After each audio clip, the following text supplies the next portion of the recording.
आई भैया, हम भोजपुरी गायक मनीष टाइगर समस्त भोजपुरियन समाज के दोनों हाथ जोड़ के प्रणाम करतानी।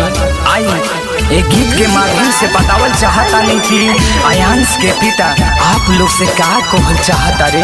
ता आई एक गीत के माध्यम से सुनी जा। कोरिले गुहार हम दोनों हाथ जोड़ के चल जाई है का बबुआ हमारा के छोड़ के।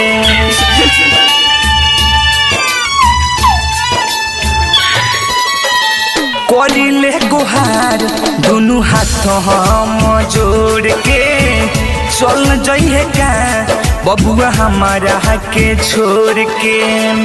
होई न रउआ लोग सहैया हो, होई न रउआ लोग सहैया हो।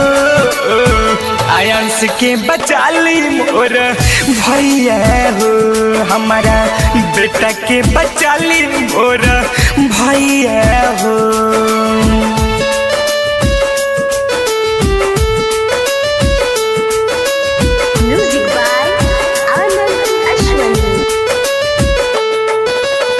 Recording by Sunita studio Ghorasahan बाजार।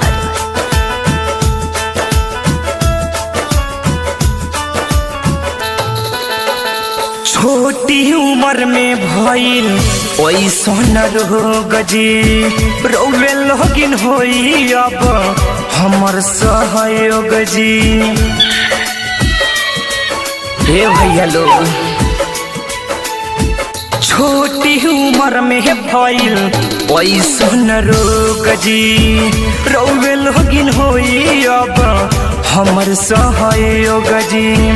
16 करोड़ के बा दवैया हो, 16 करोड़ के बा दवैया हो। आयांश के बचा ली मोर भैया हो, हमारा बेटा के बचा ली मोर भैया हो।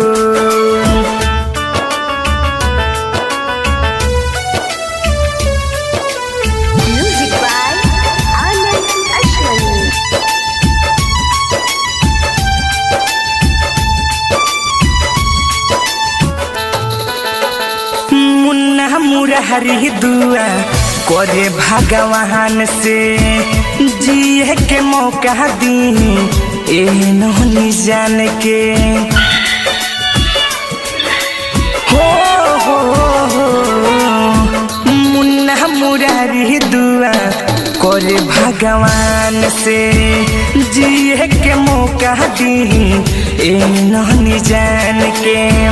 मोहन से पड़तावे पैया हो, सुनील पवन पड़े पैया हो।